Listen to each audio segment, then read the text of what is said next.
We've been looking at the issues generated by the allegations against some principal officers of the House of Representatives that the budget was padded.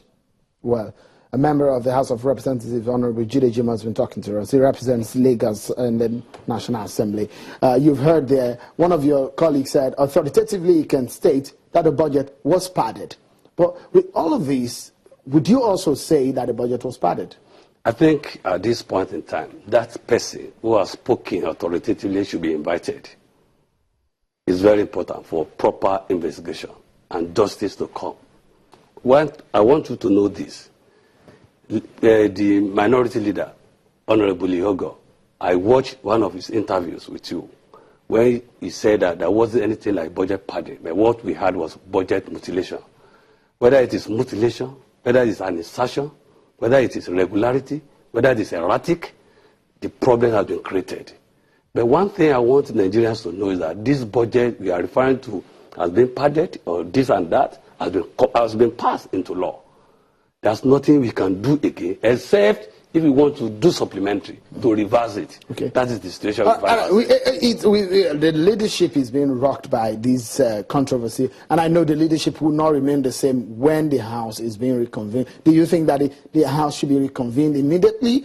And if so, when the House comes back, how can it get back the trust that seems to have been dashed now with all of these allegations? Well, I wouldn't want to come here to judge anybody.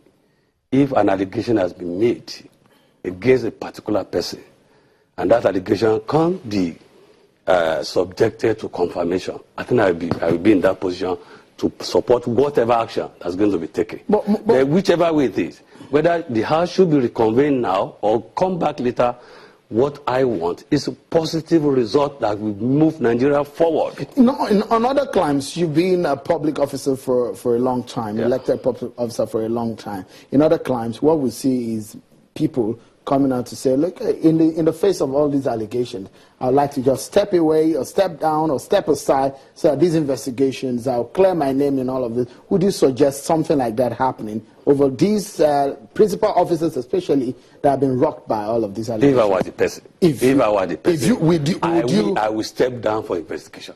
If I am being involved, I will step down to allow proper investigation, which is the right thing to do.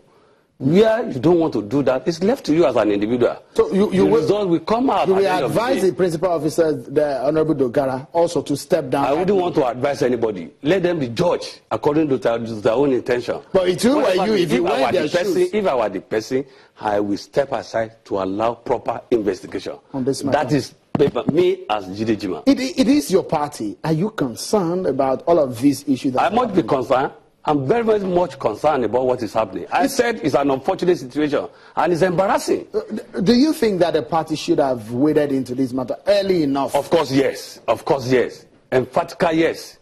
The party should have waded in before now. But it's getting too late because it has gone to the public domain. We should allow the public institution to investigate the situation and get to the root of the matter. Some people, I mean, someone like Honorable Femi Gbajabiamila was in the race for the speakership of the House of Representatives. Do you think if he was in that position, he probably would have done better? I wouldn't want to speak for Femi Gbajabiamila. I am not here to defend Femi Gbajabiamila. Neither am I here to defend Dogara. Whoever has been found wanting should be tried.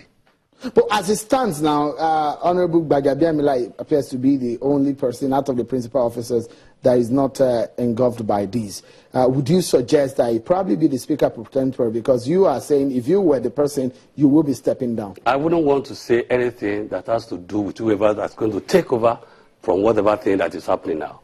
It wasn't only Femi Gbajabiamila that was not mentioned. We have so many numbers of them that were not mentioned in this situation. But even those that have been mentioned, they should allow investigation to take place before you can pass judgment on any one of them. As we close now, Honorable Jide Jimoh, you are a member of the APC. The party, a lot of expectations are on the party, at the executive level, expectations of the delivery of promises. But what should your party be focusing on right now to meet the aspirations of Nigeria? If you go to an election right now, it looks like your party will fail. No. I wouldn't want to agree with you. In the situation where we have campaigned for three things, cardinal things: issue of insecurity, issue of corruption. We have met all those ones. We are now tackling the issue of economy. our parties should strategize. Let's go back to drawing board and sketch our plan so that we can map our strategy that will help the system. And also our economy will be good for it. That's my concern. Honorable Jide Jimoh, former chairman of Yaba LCDA and a former lawmaker in Lagos and presently serving as a member of the House of Representatives, Jide Jimoh. Thank you so much for joining us on the program. And many thanks also for being part of the program. On behalf of the team here at Channels Television Headquarters, that's our beta that is serving you today. I hope you have a wonderful weekend from all of us here. Bye for now.